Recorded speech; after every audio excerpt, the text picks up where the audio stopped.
Hi friends, ఇంట్లో ఉన్న వాటితోనే మనకు చాలా టేస్టీ కూల్గా హోమ్ మేడ్ ఐస్ క్రీమ్ అయితే తయారు చేసుకోవచ్చు. ఆ తయారీ విధానం ఎలా చేయాలో నేను చూపిస్తాను. హాయ్ ఫ్రెండ్స్, నేనైతే ఐస్ క్రీమ్ చేస్తున్నా. ఈ ఐస్ క్రీమ్ కోసం 2 కప్పుల పాలైతే తీసుకున్నా. ఇవి బాగా మరిగించుకోవాలి. 1 స్పూన్ బియ్యం పిండి అండి, 1 స్పూన్ కస్టర్డ్ పౌడరు, కొన్ని బాదం పలుకులు, ఒక చిన్న గ్లాసు చల్లటి పాలండి. ఇవి ఈ పౌడర్లో పోసి కలుపుకోవాలి. ఉండలు లేకుండా కలుపుకోవాలి మొత్తం.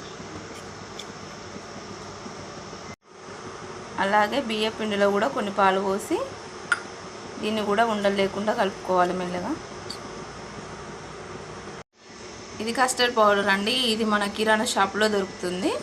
ఇది 4-5 సార్లకు ఐస్ క్రీమ్ చేసుకోవడానికి అయితే పనిచేస్తుంది.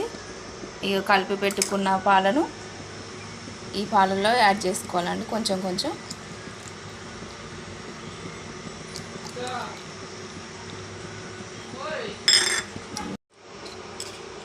అలాగే కలుపుకున్న బియ్య పిండిని కూడా ఇందులో యాడ్ చేయాలి.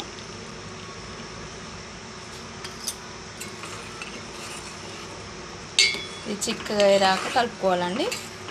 ఇంత ముందుకు చెప్పలేదు మీకు, షుగర్ 1 కప్ అయితే షుగర్ అయితే యాడ్ చేస్తున్నా.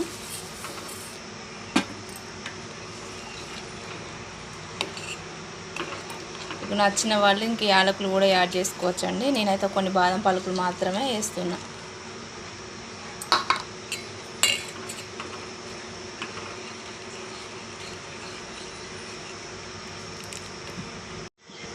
చూడండి, ఇలా చిక్కగా అయ్యేంత వరకు ఉంచుకోవాలి.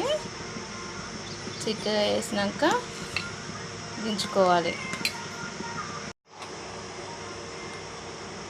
ఇదంతా ఒక టిఫిన్ బాక్స్లోకి అయితే పోసుకోవాలి.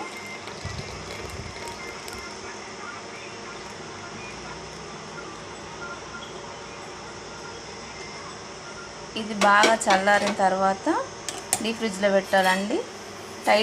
టైట్గా ఉన్న మూత అయితే పెట్టుకోవాలండి. టైట్గా ఉన్న మూత పెట్టుకుంటే తొందరగా కూల్ అవుతుంది మనకి.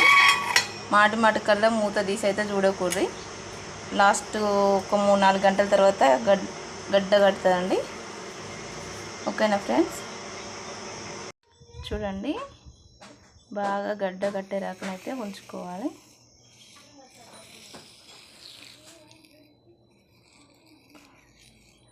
జ్యూసీ ఐస్ క్రీమ్ అయితే రెడీ. చాలా టేస్టీగా ఉందండి, చాలా బాగుంటుంది. ఇంట్లో ఉన్న వాటితోటే ఐస్ క్రీమ్ అయితే చేసుకోవచ్చు. నా వీడియో మీకు నచ్చినట్లయితే లైక్ చేయండి, షేర్ చేయండి, సబ్స్క్రైబ్ చేసుకోండి. ఓకేనా ఫ్రెండ్స్? బాయ్ మరి.